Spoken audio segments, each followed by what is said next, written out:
Bonjour, nous sommes le mardi 5 avril 2022 avec une météo bon, qui semble un petit peu pluvieuse. Elle est pluvieuse, il pleut aujourd'hui, il a plu hier. Avant-hier, bon, il y avait voilà, du froid parce qu'on avait eu du gel. Enfin, je dirais même plus, on a eu de la neige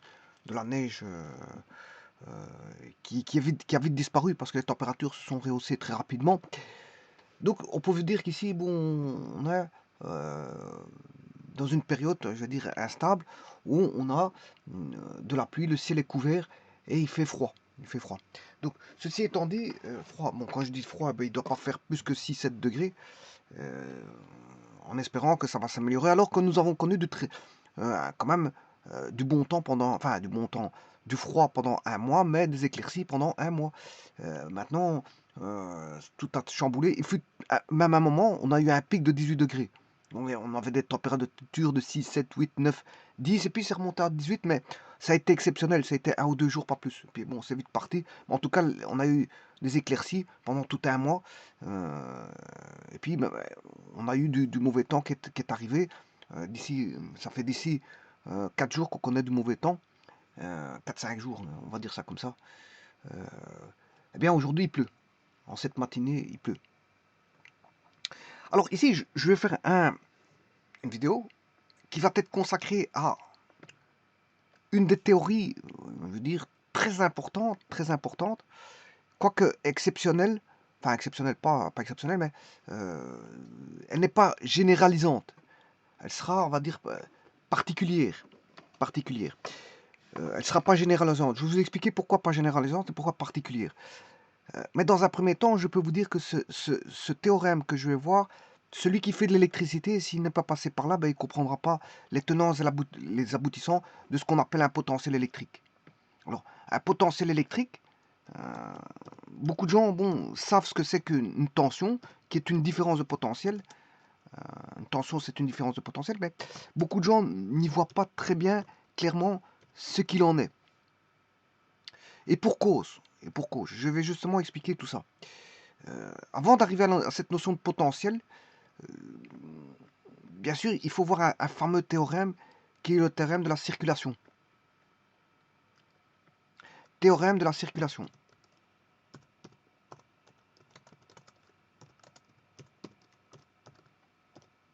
Alors, bien sûr, on est en électricité ici, hein, on n'est pas en mécanique, bien que c'est des concepts, on va dire, mécaniques. Et puis, on a une finalité électrique, parce que ce sont des concepts mécaniques qui vont aboutir à un concept électrique.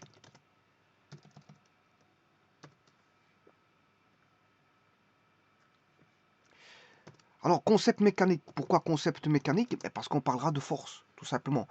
Et que de force, on va arriver à cette fameuse notion de potentiel. Bon, mais pour un électricien, quand on lui parle de force, il se pose quelques questions, hein. Lui, l'électricien, il connaît les notions de potentiel, de courant, voilà. Si ce sont des cirques, voilà, des signaux un peu spéciaux qui ne sont pas continus, on peut avoir une certaine fréquence. Une fréquence différente de 0. Alors, le continu, c'est une fréquence égale à 0. Courant continu, si on a 5 volts, ben, la fréquence ne varie pas. Si on a, voilà, si on a 5 volts continu, la fréquence est nulle. Maintenant, si on peut avoir un signal sinusoïdal, et là, en plus des notions de tension et de courant, vient une fameuse notion qui est la notion de fréquence. Bon, mais ici, bon, je suis déjà un peu trop éloigné.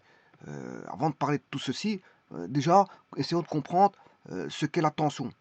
Alors, avant toute chose, je vous ai dit que pour beaucoup d'électriciens, et pour ceux qui connaissent cette notion de tension qui est mesurée bien sûr en volts, de Monsieur Volta, hein, c'est celui qui a trouvé, le monsieur chimiste qui a trouvé bon, la pile de Volta, donc comment créer des charges électriques. Voilà. Le mot est lancé, créer des charges électriques. Alors, beaucoup se poseront la question, oui, mais l'électricité, c'est pas de la mécanique quand même. Ben, eh bien, pourtant, si. Il y a quand même des notions électriques et mécaniques. Le problème, il est là. Le problème, enfin, c'est même pas un problème, c'est que bon, il faut savoir le gérer. Mais maintenant, l'électricien, il ferme les yeux sur le concept, voilà, de force. Lui, ce qui lui l'intéresse, c'est le potentiel électrique, le champ électrique, mais et bon, il peut parler aussi des charges électriques.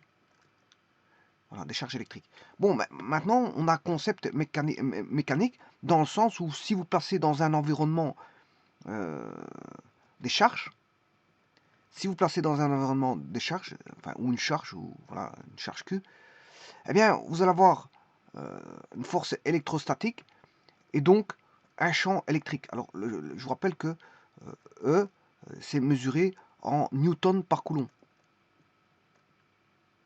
Newton par coulomb. Alors, ce E, bien sûr, c'est une force par unité de charge. C'est une, voilà, une grandeur qui est localisée. C'est une grandeur adaptée à une zone de l'espace. Donc, il faut une région. Le champ n'est pas toujours le même partout. Voilà, on peut avoir des champs différents en différents points. Donc, c'est une notion qui est localisée en des points distincts. Donc, vous voyez que, bon, beaucoup de gens ne feront pas des calculs de force ni de champ. Bon, tout ça, ce sont des concepts mécaniques, hein, avec, bien sûr, une grandeur bien sûr, électrique. Ça, c'est quelque chose qui existe dans une région, la charge. On a un point, elle existe dans une région, on a un point. Mais c'est un concept électrique, hein. Bon, la charge est mesurée en coulombs. C'est un concept électrique. Mais à côté de ça, elle va engendrer des grandeurs mécaniques. Donc, le Q va engendrer des grandeurs mécaniques. Alors, sont-elles purement mécaniques? Ben non, parce que ici, vous aurez compris que le newton par coulomb fait intervenir la charge. Donc, on aura quelque chose de mitigé. On aura des concepts qui seront électromécaniques, on va dire. Électromécaniques. Pas dans le sens, voilà, voilà. Ici, c'est électromécanique dans sa base on va dire, la plus basique. C'est-à-dire la notion de force et, et, et, et de champ électrique. Avec l'existence d'une charge. Donc la charge va créer une force et donc on aura un champ électrostatique. Bon, maintenant ça va au-delà de ça. Ça va au-delà de ça. Pourquoi? Ben, vous aurez compris ce que je viens de dire. C'est-à-dire que la charge va créer des forces et donc un champ électrostatique. Et donc qui dit force dit travail. Et qui dit travail dit énergie. Et là, la boucle est bouclée. La boucle est bouclée. Dans le sens où c'est ce qui se passe partout dans l'univers et sur Terre. Bien sûr, la Terre est une particularité, est une zone voilà, particulière de l'univers. La Terre est dans l'univers. Tout ce qui se passe dans l'énergie, c'est ça.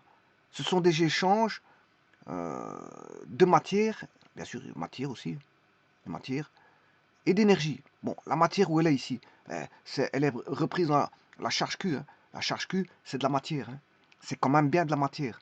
Voilà, parce que si vous prenez voilà, une boule de sureau chargée, ben, les charges, tout d'abord, c'est des électrons. Donc les électrons, c'est de la matière. Ça constitue de la matière. Les électrons sont de la matière. Donc on a sont des particules. Voilà, les électrons sont des particules. Maintenant, si vous avez, vous mettez une boule de sureau, ben c'est de la matière. C'est de la matière qui est chargée. Donc on a l'existence de matière chargée. Voilà. Si vous mettez un électrolyte avec des ions, ben on a affaire à de la matière chargée. On aura des cations et des anions. Si vous mettez un conducteur, vous aurez des électrons de conduction dans le métal. Donc vous voyez que on aura à chaque fois de la matière et à l'intérieur on aura des particules qui seront des ions, des électrons, peu importe. Voilà. Donc il faut de la matière. On a de la matière. Donc quand je dis bien sûr échange matière-énergie, ben, ça reste évidemment le cas pour l'univers tout entier, parce que c'est que ça. Les astres, c'est ce qu'ils font. Ils ne font que ça. Échange de matière et d'énergie. Et donc, qui dit matière et énergie, ben, vous aurez compris qu'il y aura des travaux de quoi? Ben, de travaux de force, voilà, ce sera des travaux de force. Donc ici, on est en plein dedans. On est en plein dedans. Et donc l'être humain, comment il vit? Ben, grâce bon, à ce qu'il mange. Il mange de l'énergie. Il mange, voilà, ce qu'on appelle de l'alimentation contenant de l'énergie. Donc il accumule de l'énergie sous forme de... Bon, quand il mange, il y a du sucre. euh, il mange soit du sucre, il peut manger, bien sûr, dans son alimentation, il peut avoir des graisses, sec, sucre, graisse et protéines, hein, qu'on appelle protides, glucides, et les sucres c'est les glucides, et les graisses c'est les lipides. Enfin, tous les lipides ne sont pas des graisses, mais attention, hein, attention à ça. Généralement, les lipides ce sont des graisses, mais attention que c'est pas toujours le cas. Voilà, attention, il y a quelques lipides qui ne sont pas des graisses.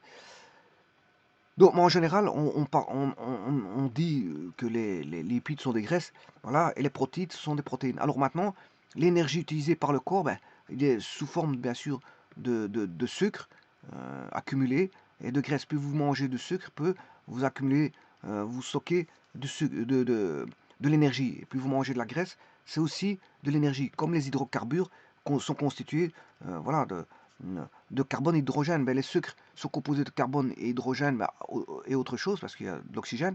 Et idem pour euh, euh, les graisses, il y a du carbone et hydrogène. Tout ça, c'est voilà, des combustibles voilà, qui vont servir d'énergie. Et cette énergie que l'être humain va accumuler dans son corps, c'est pour pouvoir faire un travail musculaire.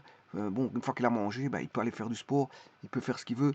Mais en tout cas, bon, il va utiliser cette énergie-là euh, de manière à appliquer par exemple des forces voilà, il va aller travailler, il va manipuler des objets à travers voilà, ses muscles. Donc il va effectuer voilà, des travaux de force. Donc ici, on n'est pas en reste. On n'est pas en reste puisque c'est pareil ce qui va se passer ici au niveau électrique. Au niveau électrique, on aura des charges.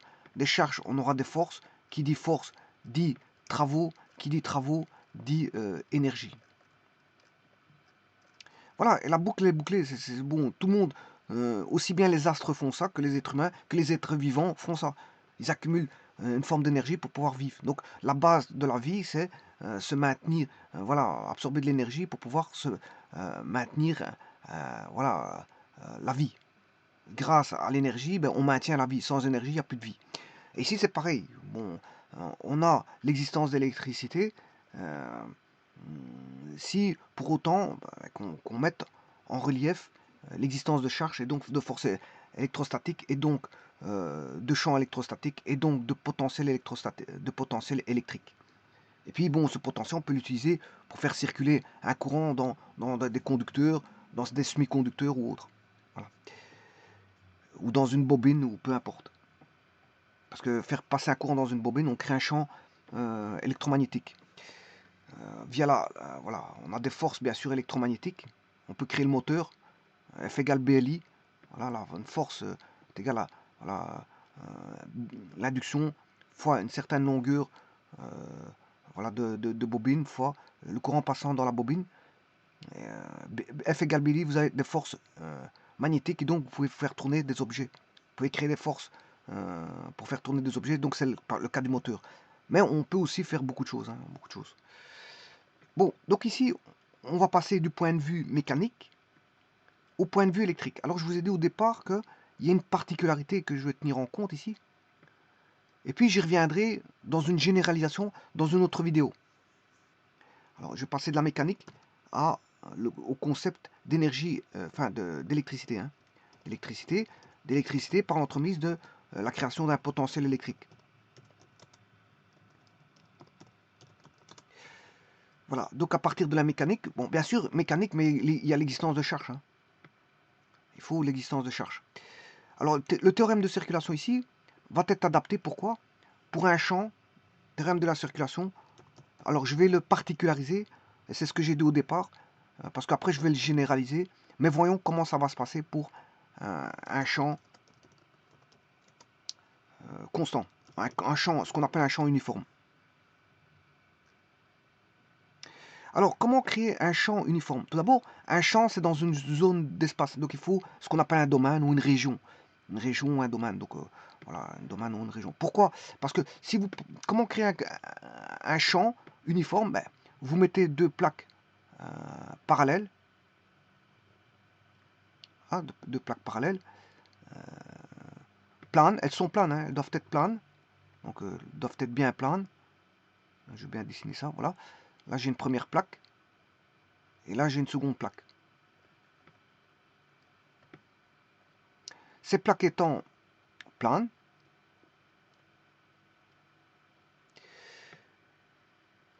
eh bien, il est terminé le temps où on frottait les objets pour avoir des charges plus ou moins. Ici, bien sûr, dès le moment où on a trouvé voilà, la pile, ne fût-ce que la pile, hein, la pile de, comment on appelle ça, de Volta, voire l'accumulateur de Planté, ben, on pouvait créer des charges. Donc ça, c'était plus un problème. On ne frottait plus voilà, des objets et on ne faisait plus des électrisations par contact ou par influence ou par frottement. Bon, voilà, c'était terminé. Ce jeu-là, il est terminé dès le moment où on a ce qu'on appelle inventé la pile de Volta, voire l'accumulateur au plomb. Bon, depuis lors, il y a différentes piles qui sont sorties sur le marché. On peut avoir toutes sortes de piles. Voilà, notamment des batteries, des piles, tout ce qu'on veut, des accumulateurs à différents matériaux chimiques en son sein. Alors maintenant, si je mets du plus ici, ben, vous allez charger une plaque ici, positive, voilà, et là, une plaque négative. Et là, qu'est-ce qui va se passer? Bien sûr, parce que le moins va aller ici, on va charger négativement. Ici, on va charger positivement la plaque. Donc, deux plaques parallèles, c'est ce qu'on appelle comme ceci. On vient de créer ce qu'on appelle un condensateur. Alors, le champ, comment est le champ? Alors, le champ ici, il est constant. Alors, les lignes de champ sont parallèles. Dans une région, c'est ça que je vous ai dit. Alors, qu'est-ce qu'un champ constant? Un champ est constant si le vecteur champ électrostatique, là, il est invariant. C'est-à-dire, toutes les vecteurs champ, en tout point, d'une zone, bien sûr, hein, c'est dans une zone, c'est ce que je viens de dire, dans tout point dans une zone, ben, sont parallèles et ont même direction, même sens et même intensité. Donc, le vecteur champ électrostatique ne varie pas. S'il ne varie pas, on a ce qu'on appelle un champ constant. Bien sûr, ça, ce que je vous définis là, c'est dans une région. Donc, il faut un domaine. C'est dans un domaine. Voilà. Là, on a une région que j'aurais appelée R. Là, on peut dire que dans cette région, le champ électrostatique, en tout point, il est constant. Et donc, c'est ce qu'on appelle un champ uniforme. Alors, comment créer un champ uniforme? Via les plaquettes, deux plaques planes parallèles, créer un champ uniforme. Alors maintenant, bien sûr, cette zone-là, elle est plus ou moins là. Voilà, elle est plus ou moins ici. Voilà, parce que après, ça commence à se déformer, hein. On commence à avoir des déformations. Et là, on peut plus parler de champ constant. On commence à avoir des déformations. Et à l'extérieur, bien sûr, vous aurez compris que on a des choses pareilles.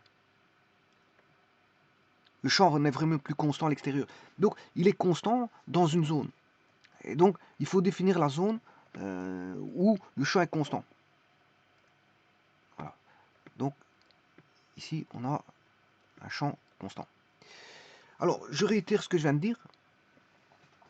Je viens de dire que le titre ici, c'est le théorème de la circulation pour un champ constant, un champ uniforme. Parce qu'après, vous verrez comment ça se passe pour un champ qui est non uniforme. Mais en tout cas, ici, je vais le faire pour un champ uniforme. Bon, le cas est facile, le cas d'étude est facile, hein. Bon, pour un champ non constant aussi, c'est pas ça, mais ici, vous allez voir comment ça se passe dans un champ constant. Donc ici, j'ai créé un champ constant. Et donc, maintenant, je vais mettre à l'épreuve l'expérience pour trouver le théorème de la circulation dans un champ uniforme. Alors, pour ça, eh bien, je vous ai dit qu'il faut une charge, parce que sinon, bon, je ne peux pas parler de travaux dus à une charge si je n'ai pas de charge en présence. Bon, tout d'abord, je vais me placer dans une région où j'ai mis voilà, un condensateur ici. Bon, je mets un condensateur ici, voilà, voilà, avec du plus ici, et une plaque là-bas. Ouais. Bon, tout est alimenté, on a une force électromotrice bon, qui alimente des charges. Voilà. Donc, ce qui veut dire qu'ici, je vais définir une zone R où le champ est constant. Donc, je compte définir ici, voilà,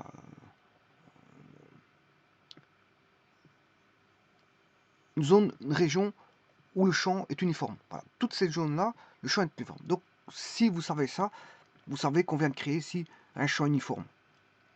Donc, cette région-là, je peux l'appeler soit phi pour région, soit domaine, c'est un domaine, hein, ou soit région R. Voilà. Bon, c'est une zone. C'est une zone dans laquelle, en tout point, le champ est constant. Donc, si je prends euh, un point ici, et que je mets un vecteur champ électrostatique, voilà.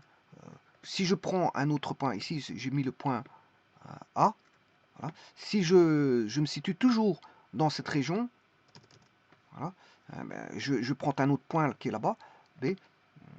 Ben, ici en B, le champ est constant.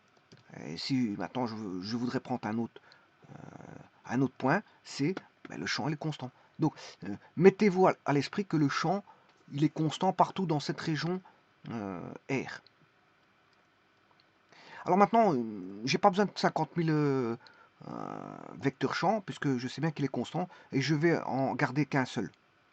Voilà, un champ. Alors pourquoi il y a un champ? Parce qu'il y a une charge, bien sûr, il y a une charge de présente. Il y a une charge de présente, donc on aura un champ. Donc voilà, hypothèse numéro 1, on va se placer dans une région que je vais appeler R, de l'espace où règne un champ électrostatique uniforme, représenté par le vecteur qui est ici E. Et donc que ce tel champ E est obtenu grâce à, en pratique bien sûr, hein, pratiquement, par un condensateur, c'est-à-dire deux plaques parallèles et planes.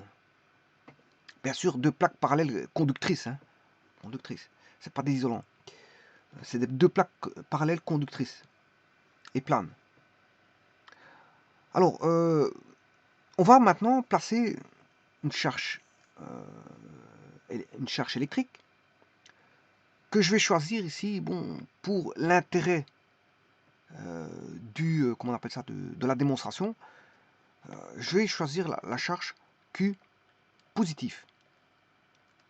Bon, comme ça va me faciliter la tâche. J'aurai une force, bien sûr, vous aurez compris, une force électrostatique Fe qui sera du même sens que le champ électrostatique.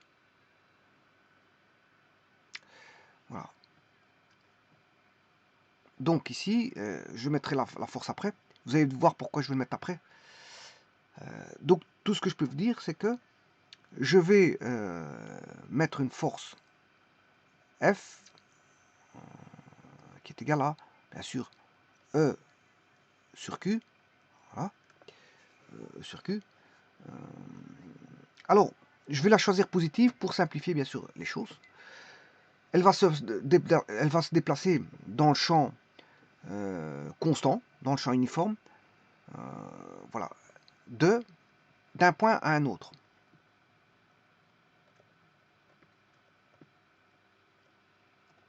Bon, ici, je vais la faire déplacer. Petit instant. Charge Q. Alors, je vais commencer son déplacement. Je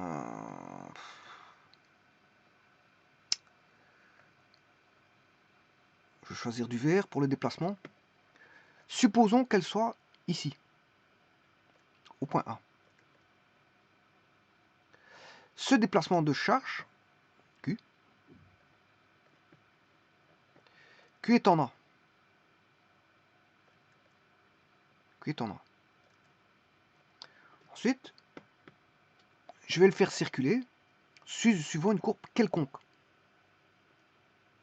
pour aller au point B. Ça veut dire que la charge Q, qui est une charge ponctuelle ici, considérée comme ponctuelle, elle débute ici. Puis elle est là, elle est là, elle est là, elle est là, elle est là. Voilà, donc elle se déplace comme ça, suivant un chemin.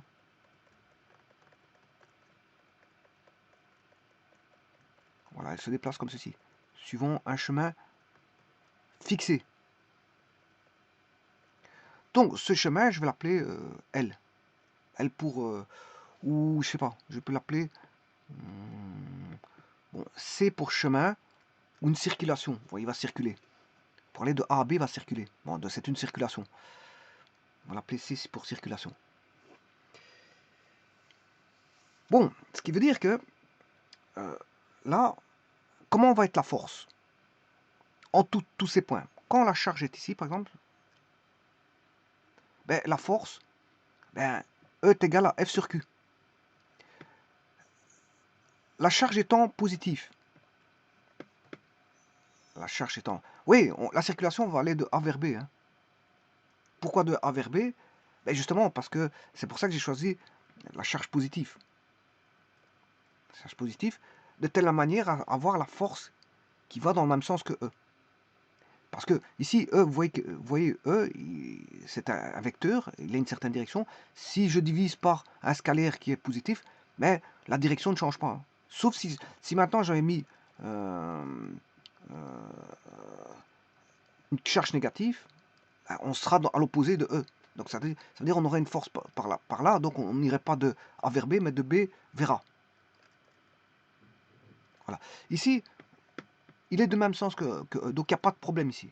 Donc, supposons que la charge soit ici à un moment donné, à un temps donné, ben, la force sera comme ceci. Ça, c'est une force à l'instant T1. Ensuite, à un moment donné, ben, il va se retrouver par exemple ici. Ben, la force est toujours parallèle à E. Elle est constante cette force-là. Puisqu'on a un champ constant, la force est constante. Donc on a F à l'instant T2. Et ainsi de suite. Puis bon, là on aura la force à l'instant T3 et ainsi de suite. Bon, je pourrais décomposer comme ceci. Et c'est ce que je vais faire ici. Mais ici, la force, comme le champ est constant, la charge étant positive, la force étant constante et dirigée toujours vers la droite. Alors si j'avais PQ négatif, ben, il va aller au sens contraire de E. Donc on aurait une circulation de B vers A. Donc ici, c'est l'expérimentateur qui doit s'arranger, avoir l'hypothèse que Q soit que la circulation va aller de A vers B et donc bien sûr le long de la courbe C qui est le chemin parcouru ou voilà c'est le chemin c'est le chemin pour aller de A vers B il va suivre un chemin et ce chemin là ben, voilà la charge va se situer tout le long de ce chemin et va induire une force qui est constante. Cette force-là est toujours la même, puisqu'on a E sur Q, E étant constant, donc le F, la force sera constante, mais on va aller de A vers B parce que voilà, le Q est positif et donc E a le même sens, E a le même sens que F, ou plutôt F a le même sens que E, puisque Q est positif.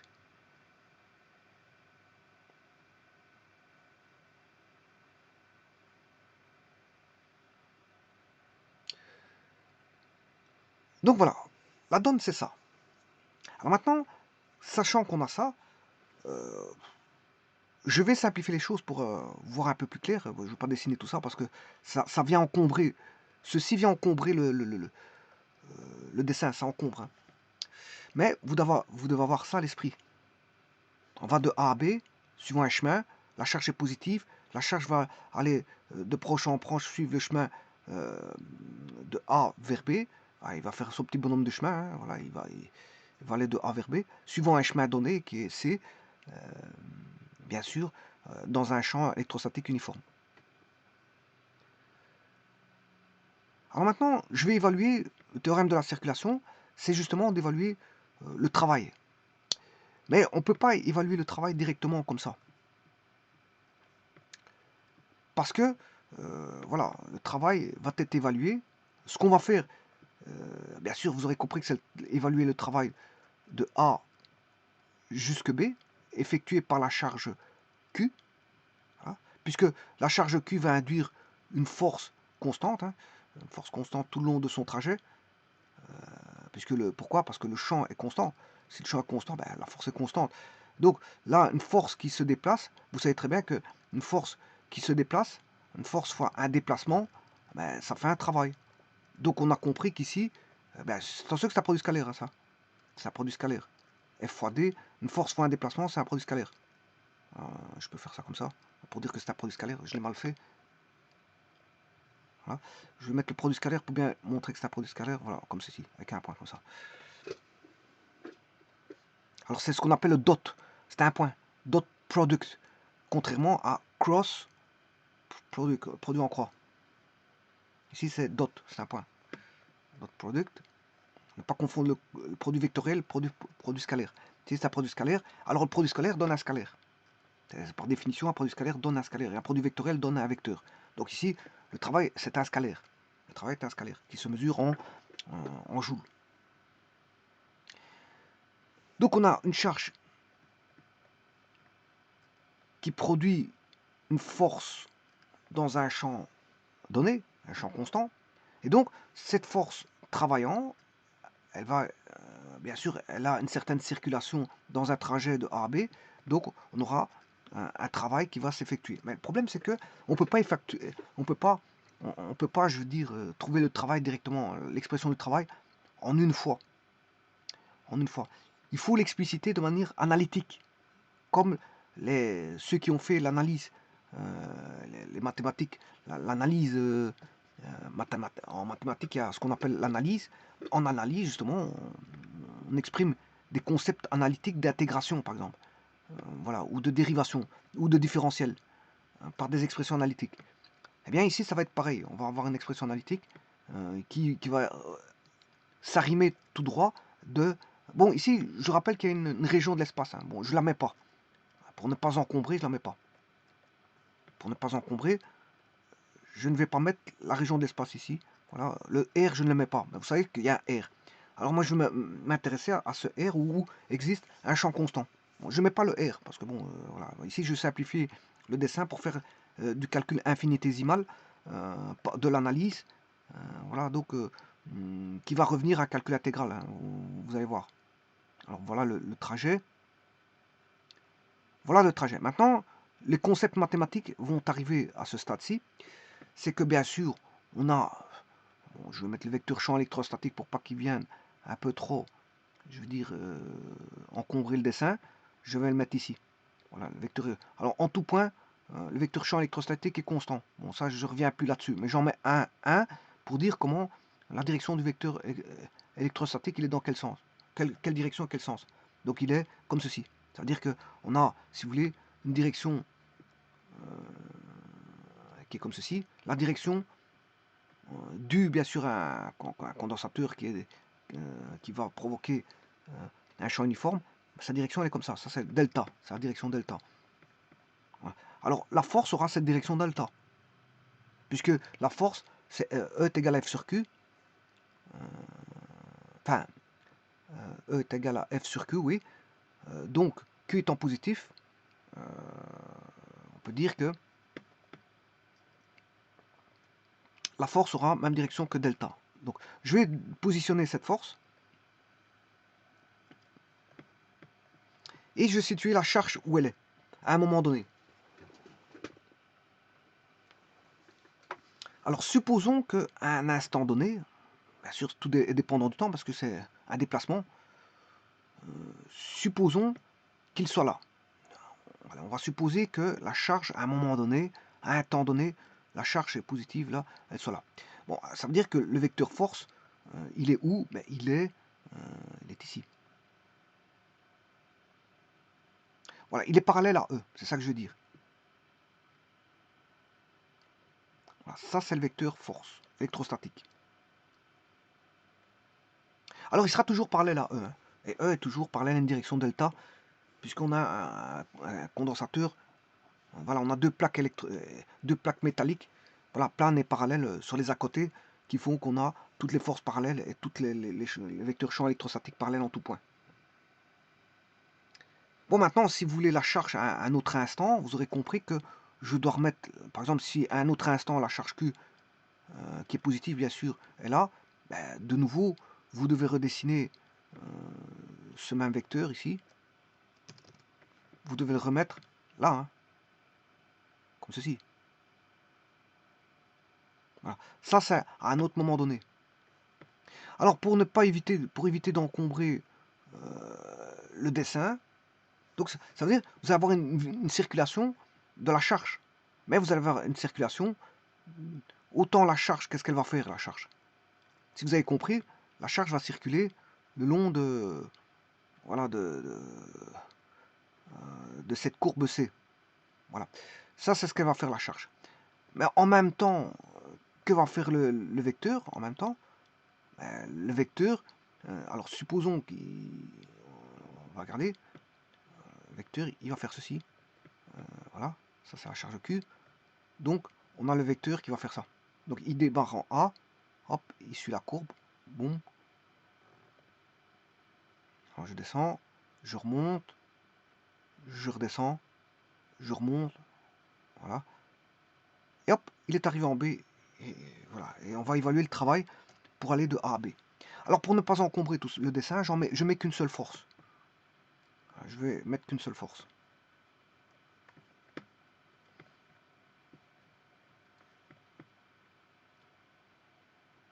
Alors, j'aurais pu même exagérer hein, sur le schéma. Je peux exagérer. Vous allez voir pourquoi par la suite. Voilà, je vais exagérer comme ceci. Voilà. Alors, donc on sait bien qu'on a une circulation d'une charge électrostatique qui est positive, qui va induire une force sur tout le trajet de A à B. Et ce qu'on va évaluer, on va évaluer le travail effectué par cette force durant le trajet. Alors, on va faire de l'analyse, de l'analyse, c'est-à-dire de mathématiques infinitésimales. Et donc, avant de parler de travail de A à B, on va évaluer un élément de travail que je vais appeler D delta W, bien sûr de la force FE.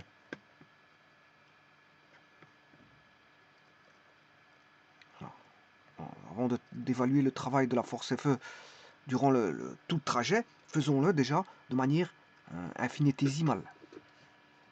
Alors pour ça, je vais chercher, je vais faire de l'analyse. C'est de l'analyse, hein, voilà, de l'analyse mathématique. Là, pour ça, il faut que j'aille chercher un déplacement infinitésimal, c'est-à-dire infiniment petit. Alors, ce déplacement infinitésimal, ce sera une tangente au point où est la charge. Donc, supposons que la tangente, elle est comme ceci. Voilà, et je vais appeler ce vecteur-là. Alors, c'est infinitésimal, hein, voilà, Mn. Et donc, on a le vecteur ici, Mn. Alors, c'est infiniment petit. Je vous rappelle, ne pas confondre un delta, delta x, et un dx. Dx, c'est un infiniment petit. Hein. Alors que delta x, c'est un écart. Delta, c'est un écart. Delta x, c'est l'infiniment petit. Donc ici, le Mn, c'est déjà un infiniment petit pour moi. Hein. Bon, je suis déjà passé à la limite. Quand delta, voilà, si je devais appeler Mn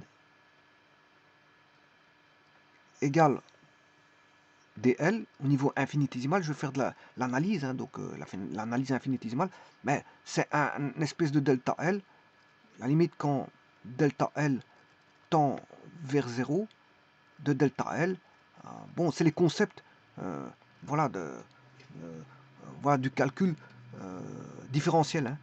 C'est les concepts du calcul différentiel, et donc qui ont amené le calcul intégral différentiel, ça voilà, c'est une limite, donc je suis au niveau différentiel.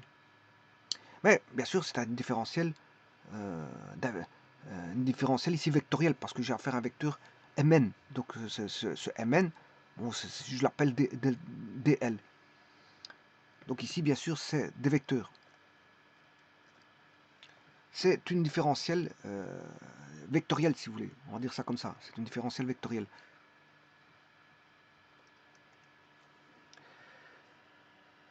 Alors, le travail élémentaire de la force, il est facile à évaluer puisque on a delta W,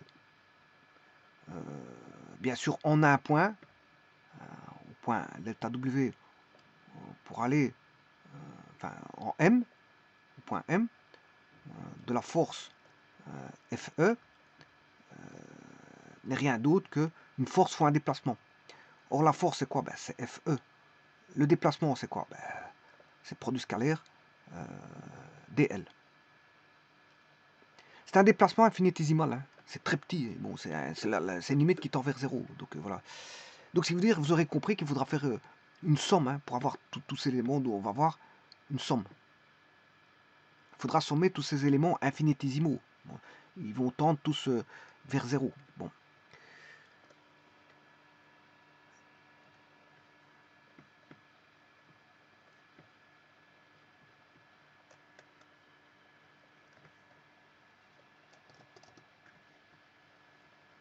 Alors, nous avons ça ici.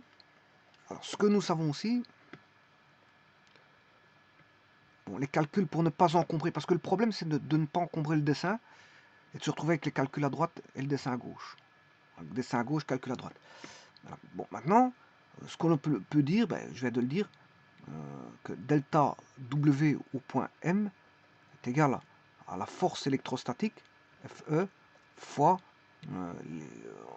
le trajet dl, voilà, infinitésimal. Bon, mais ça, je peux définir un angle entre alpha, entre Mn et dl. Mn et dl. Bon, ici, je peux retirer Mn, hein, parce que Mn, c'est bien que c'est dl, donc je peux dire que c'est le vecteur ici dl.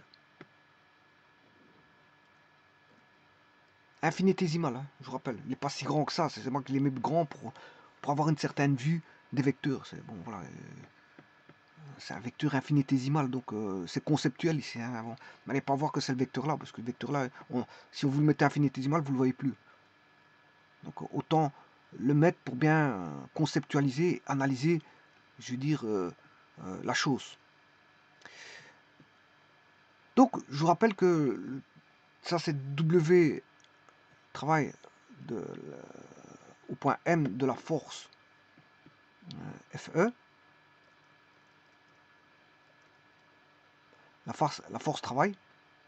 Donc je vous rappelle encore une fois, avant de faire quoi que ce soit, c'est de trouver bon, le travail de Fe tout le long du trajet de A à B. Hein. Bon, c'est ça. Ouais, je considère d'abord, je conceptualise voilà, un concept infinitésimal et puis après, je verrai pour le global. Le global, vous aurez compris que c'est une somme. Alors, Fe fois dl n'est rien d'autre que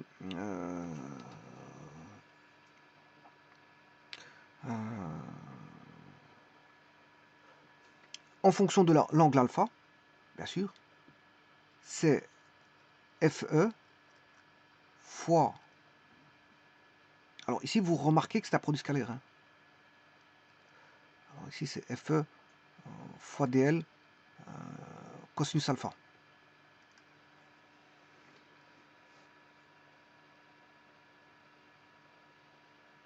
Le tout, c'est de savoir que vaut cosinus alpha.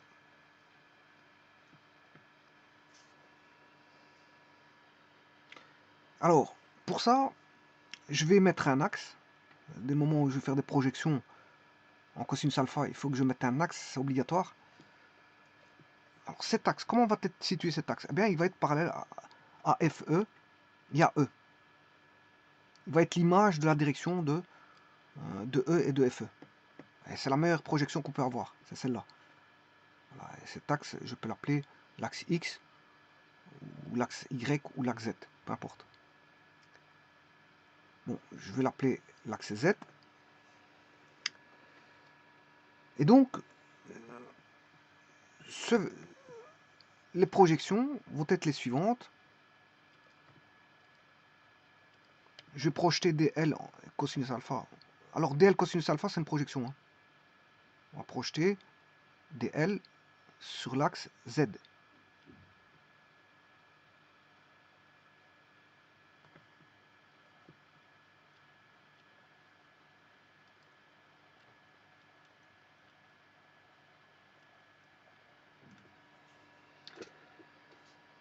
Alors, qu'est-ce qu'on peut dire? Là, j'ai un triangle. Là, on a le point M. Là, on a un point N.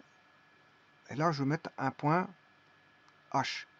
Donc, on a un triangle MHN, MNH, MNH, ou voilà, MNH. Alors, que vaut le cosinus alpha ici? Le cosinus alpha, il vaut côté adjacent, qui est MH, sur l'hypoténuse qui est MN. MH sur MN. Alors, qu'est-ce que c'est que MN? C'est DL.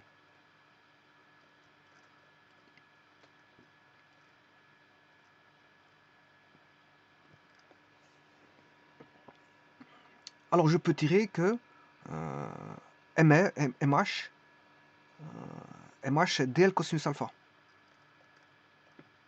Voilà. Donc, MH, que vaut MH, c'est DL cosinus alpha.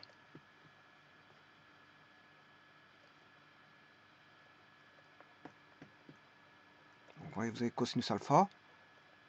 Pour mieux voir la chose, je vais retirer ceci.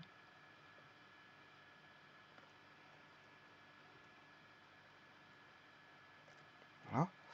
Donc, qu'est-ce qu'on peut dire que MH égale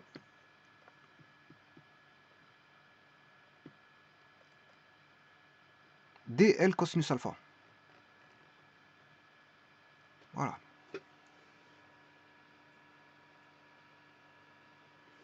Alors, je pourrais dire aussi que MH, c'est sur l'axe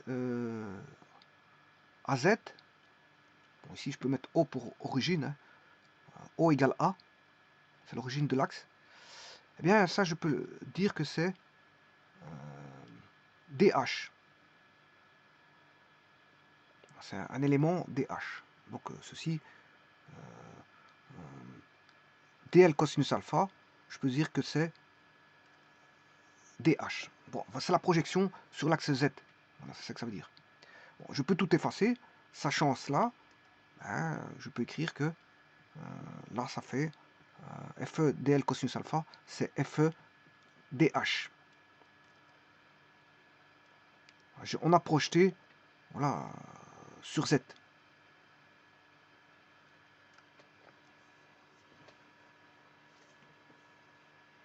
Donc, ici, c'est FE fois DH. Parce que DL cosinus alpha fait le vecteur DH. Donc, FE fois DH, c'est le travail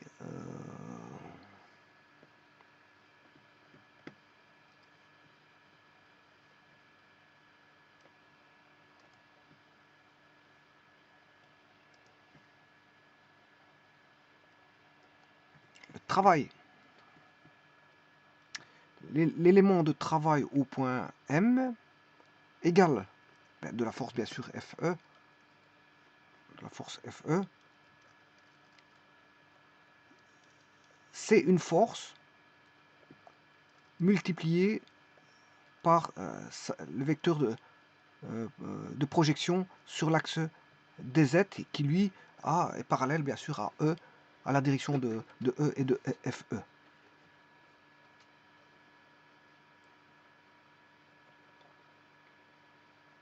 Alors, on connaît donc un élément de travail.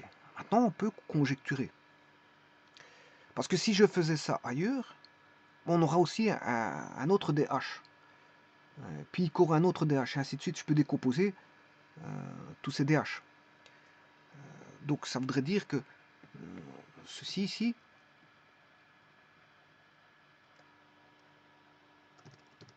si je le remets sur un trajet ici, ben, j'aurai un autre DH. Si je le mettais, je vais effacer, j'essaie d'effacer ce que je peux. Bon, le vecteur ici il va varier, hein, bien sûr. Le vecteur de DL il varie parce que la direction varie, parce qu'on a une pente. Voilà. Bon, je peux le faire à...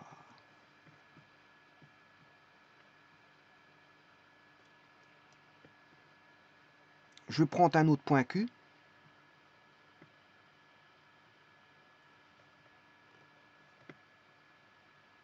Bon, ici, le vecteur, si je fais une tangente, bon, je vais essayer de faire une tangente. Voilà. Voilà. Là, j'aurai un point M', là, un point N'. La projection, bien sûr, va donner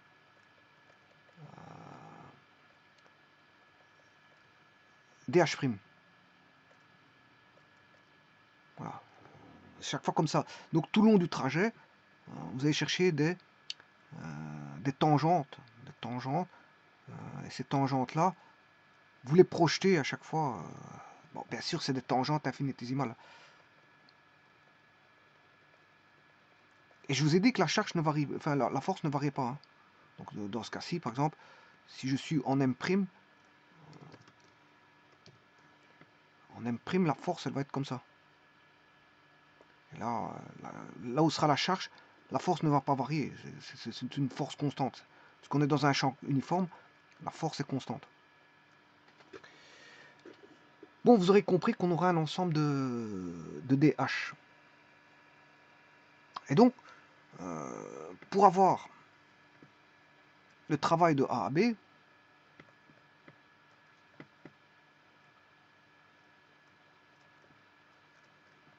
de la force FE, il faut tout simplement faire la somme de tous ces W, delta W, au point Z, ZI, delta W, au point, bien sûr, que je vais appeler Z indice I, bien sûr, de la force FE. Voilà, pour tout, évaluer le travail, c'est ça. Eh bien, on va faire ça.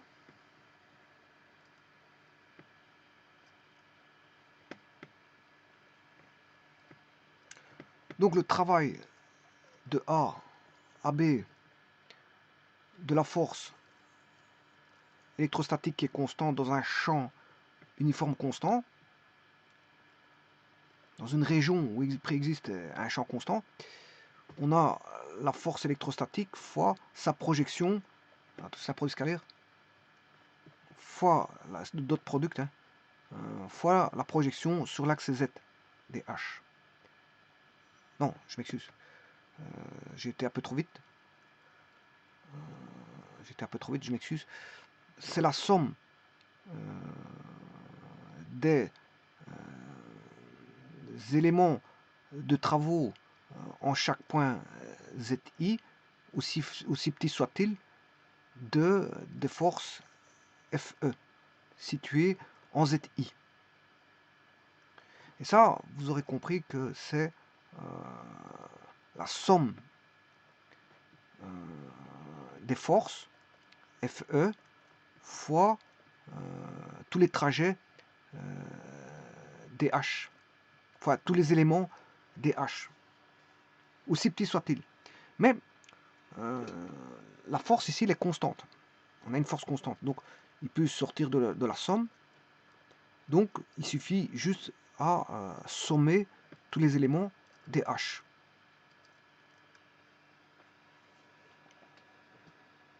Voilà, les éléments DH.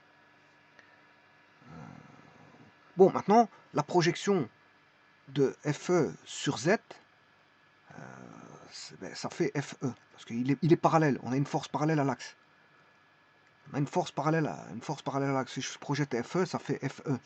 Si je projette DH sur l'axe, ben, c'est sa projection elle-même sur l'axe, donc ça fera DH. Donc on peut retirer l'escalaire. Donc, comme ils sont tous les deux parallèles à l'axe, on peut écrire FE somme. Bon, j'aurais dû le faire déjà avant. Hein. J'aurais dû le faire pour mieux comprendre. Bah, ici, comme ils sont tous les deux parallèles à l'axe, produit scalaire, on a un cosinus entre voilà, FE et DH qui vaut 0, bah, ça fait 0. Le cosinus de 0, ça fait 1. Cosinus de 0, ça fait 1. Donc on aura somme des FE fois DH. Je peux retirer cet aspect vectoriel et avoir tout simplement une multiplication scalaire. Alors maintenant, je peux, comme FE étant constant, ben, c'est la somme de FE DH. Bon, alors qu'est-ce que c'est que DH? Je vous rappelle que DH est un infiniment petit. c'est un infiniment petit. Eh bien, si je fais la somme de tous les DH, on va se retrouver avec, supposons qu'ici j'ai un DH ici, un DH là-bas, eh bien, la somme de tous les DH, vous aurez compris que ça fait la projection de AB. Voilà. Et la projection de AB, supposons qu'ici je l'appelle K, eh bien on a FE fois AK. Alors vous aurez la distance AK. Ici c'est la distance AK. Vous aurez la distance AK.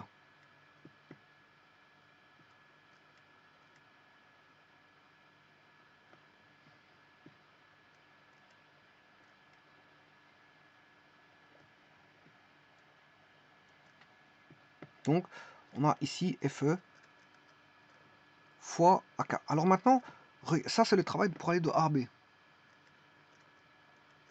De la force bien sûr, FE. Engendrée par la charge bien sûr, Q, qui est positive. Alors FE fois AK, ben, ici on n'a rien d'autre qu'une force fois une distance. Mais la force elle est constante. Bon, il n'y a pas de problème, mais le AK n'est rien d'autre que la projection de la courbe sur l'axe. C'est une projection de la courbe sur l'axe.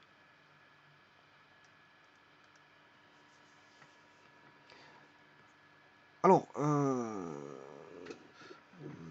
donc on a bien la force. Alors, je vais reprendre la force, je vais l'exprimer par rapport au champ.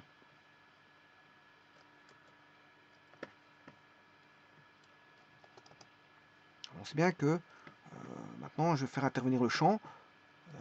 F sur Q en un point donné est égal à E. En norme, hein. C'est pour ça que je ne mets pas les vecteurs en norme.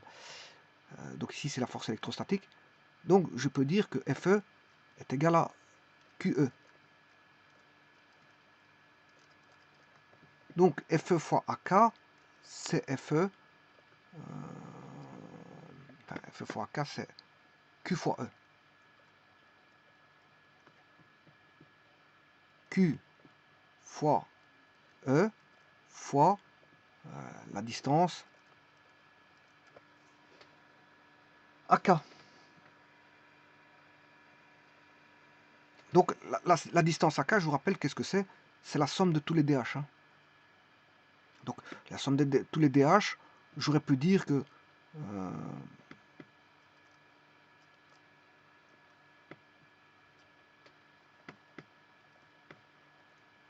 AK, c'est la somme de tous les DH. Bon, si j'avais décomposé en plusieurs DH comme ceci, j'aurais DH1. Bon, ici je peux l'appeler DHI. Voilà, si j'avais DHI. Bon, si j'en ai plusieurs, DH1, DH2, je commence en A et je vais chercher une infinité. Voilà, on aura AK, c'est la somme de tous les DHI infinitésimaux.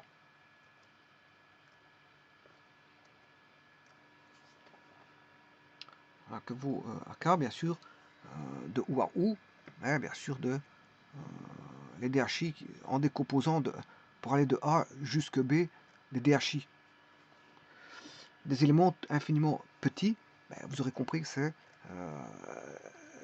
DH1 plus DH2 plus DH3 plus bon on a en somme voilà une quantité infinitésimale. On en somme une quantité infinie. On somme une quantité. C'est le concept voilà voilà, de l'analyse, hein, c'est ça. On somme des éléments, on fait une somme infinie d'éléments infinitésimaux. C'est une somme infiniment grande, infiniment, on va dire, une somme infiniment grande d'éléments infiniment petits.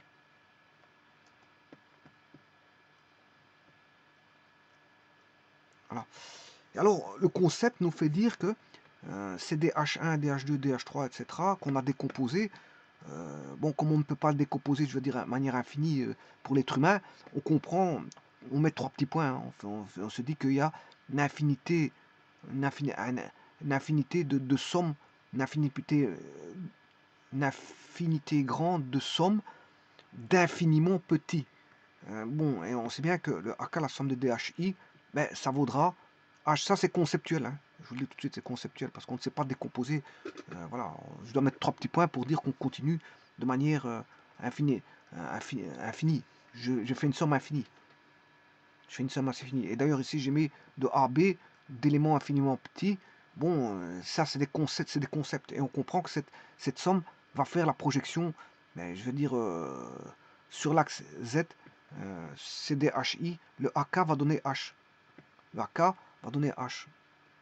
Alors, AK, il va donner la distance, voilà, la projection de AB sur l'axe Z va donner la distance, voilà, c'est la distance H. Donc c'est la projection du segment, enfin la projection de, on va dire, de la courbe, mais en même temps du segment aussi, hein, segment OB. Parce que si je relie ceci, OB, voilà, si je mets ça ici, c'est aussi, voilà, c'est comme si j'avais projeté aussi ce segment-là sur l'axe Z.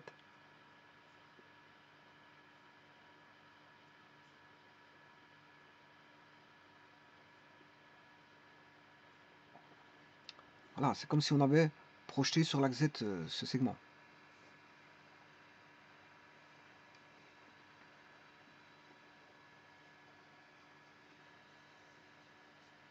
Bon, alors maintenant, ça, je peux écrire tout d'abord la finalité.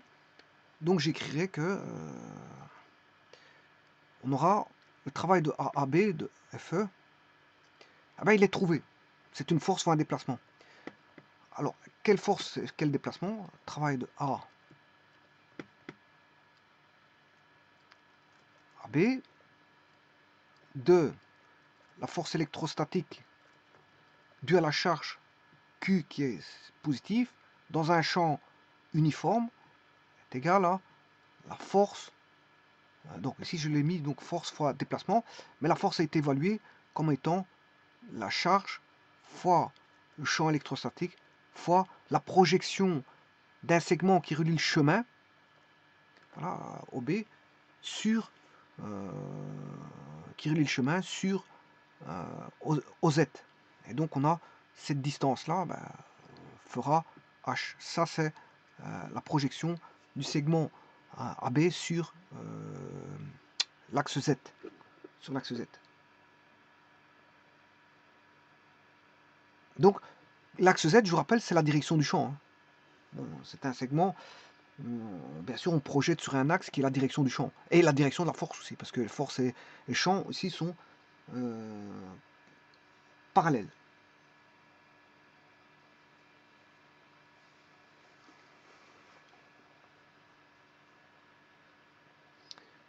Alors, cette formule-là est valable quel que soit le chemin parcouru. Vous allez voir pourquoi. Vous allez voir pourquoi. Ça, c'est valable. Quel que soit, c'est un invariant, quel que soit le chemin. Ici, j'ai pris un chemin qui était C. J'ai pris un chemin qui était le chemin C. Je vous avais dit que, bon, j'appelais ce chemin C. Bien, si j'avais fait la décomposition par un autre chemin, on va prendre un chemin qui fait n'importe quoi, voilà, ceci, tac, tac, tac, hop, il descend comme ça, voilà. Eh bien, j'aurais trouvé la même chose. J'aurais trouvé la même chose parce que ça reviendra toujours au segment OB que je projette sur OZ. Donc il est indépendant du chemin. Le calcul ici, j'ai pris un nouveau chemin C'. Le théorème de la circulation est indépendant du chemin. Il dépend que de la situation initiale et de la situation finale. Le chemin est un invariant. Il dépend juste que du point de départ, connaissant le point de départ et le point final, on a déterminé voilà, l'expression du travail, du travail. Donc il est indépendant de la manière de parcourir le chemin. Alors autant en ligne droite, vous allez me dire oui, mais je veux dire la ligne droite est le meilleur chemin ici qui indique la projection. OB indique le meilleur chemin pour projeter sur OZ.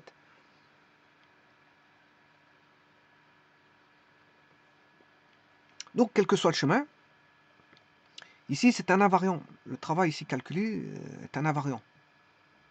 Donc il dépend que d'une situation initiale et d'une situation finale. Donc on a est indépendant. Le résultat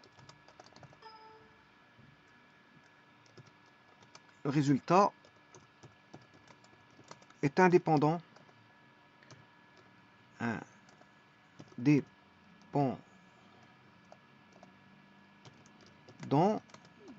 du chemin parcouru par la charge.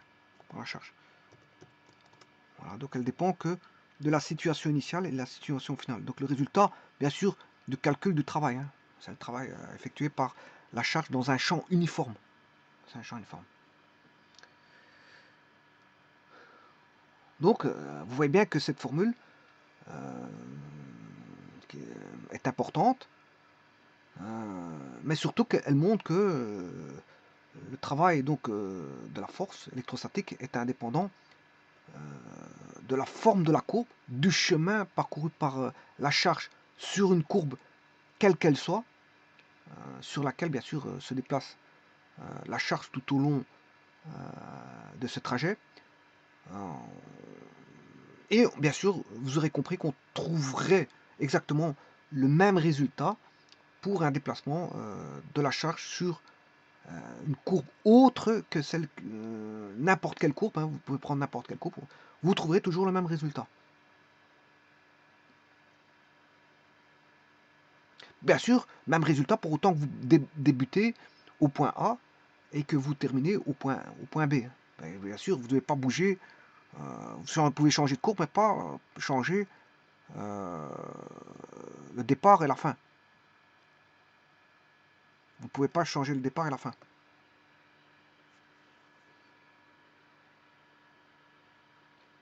Là, donc on va bien de A vers B. Du moment que vous allez de A vers B, il n'y a pas de problème. La courbe doit aller de A vers B. Peu importe sa forme, elle ne dépendra que de la situation initiale et de la situation finale. Alors maintenant, je résumerai la chose en disant que dans un champ électrostatique, bien sûr, uniforme, attention, c'est un champ électrostatique constant. Donc ici, on est, bien sûr, je vais mettre champ uniforme.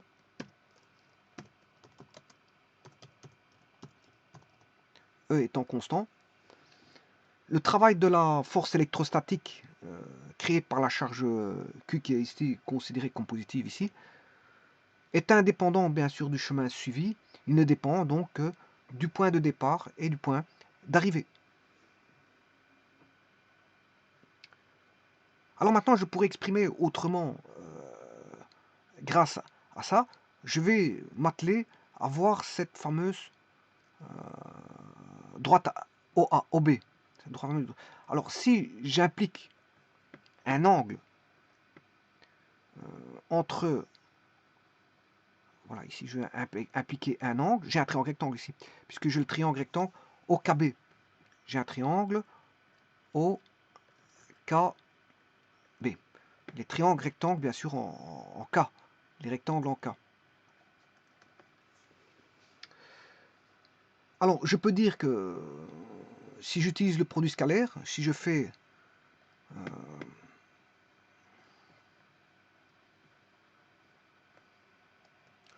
le champ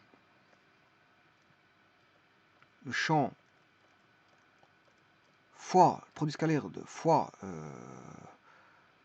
AB,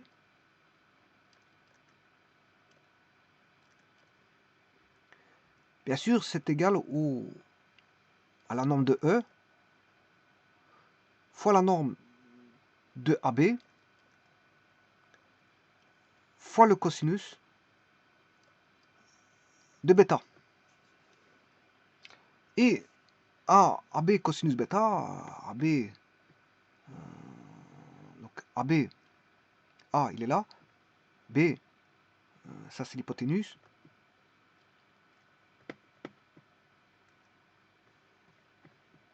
Donc on a côté adjacent AK sur l'hypoténuse qui est AB, ça c'est égal au cosinus bêta. Ah, donc vous comprendrez tout de suite que AK égale AB cosinus bêta. Ça c'est le cosinus. Hein. Donc, et AK c'est H. AK c'est H. Donc je pourrais écrire que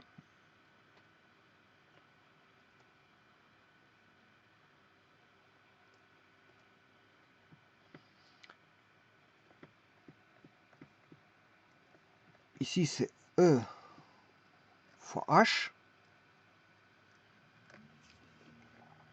C'est E fois H. Et donc, là je peux écrire que bon, E fois AB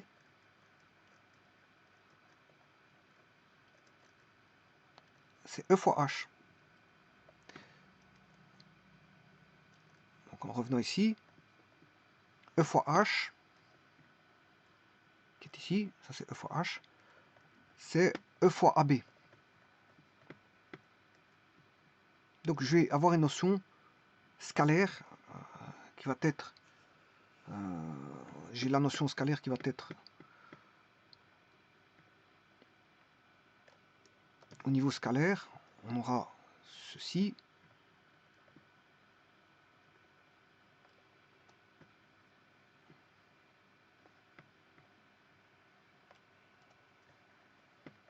Et E fois H, je viens de vous dire que c'est E fois AB au niveau scalaire.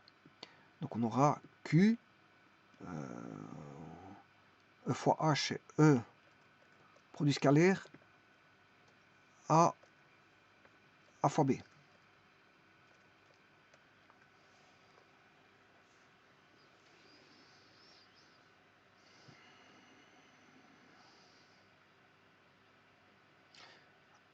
Alors maintenant, H, je peux dire que H, je peux l'évaluer par une différence de coordonnées. Voilà le H. Ici, si je démarre pas en 0, je peux exprimer que ça c'est Z1. Bon, si Z1 vaut 0, ça fait 0, mais là, Z2. Alors le H, je peux dire que c'est Z2 moins Z1. Parce que ça commence pas toujours en 0. Bon, là, donc je peux dire aussi que au niveau des coordonnées, je peux écrire que c'est Q fois E fois Z2 moins Z1. Voilà, s'il démarre pas s'il démarre en 0, ben, ce sera 0 pour Z1. Mais ça, voilà, on n'a pas toujours, elle démarre pas toujours à l'origine. Hein. Donc ici c'est une formule, on va dire, généralisée.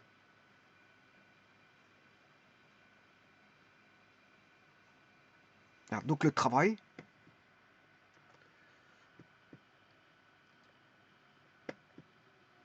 de la force électrostatique dans un champ uniforme n'est rien d'autre que ce que vous voyez ici, travail de la force électrostatique.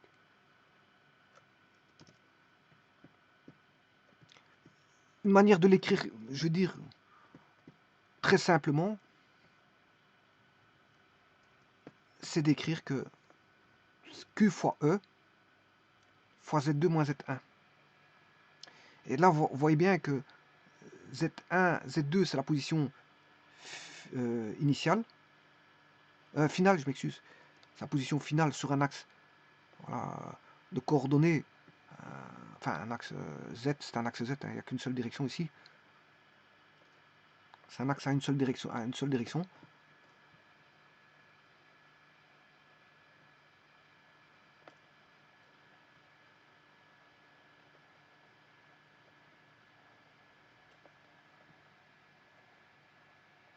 Et il est dépendant tout simplement de la coordonnée de départ et la coordonnée de fin.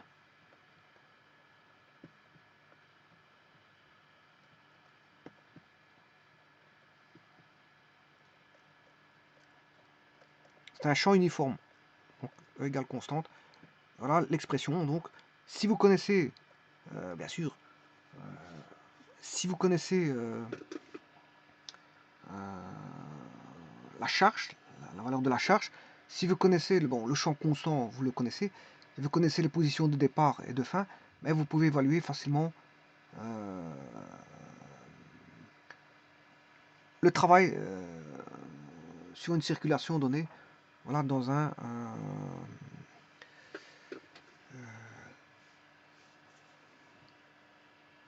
suivant un chemin parcouru par une charge.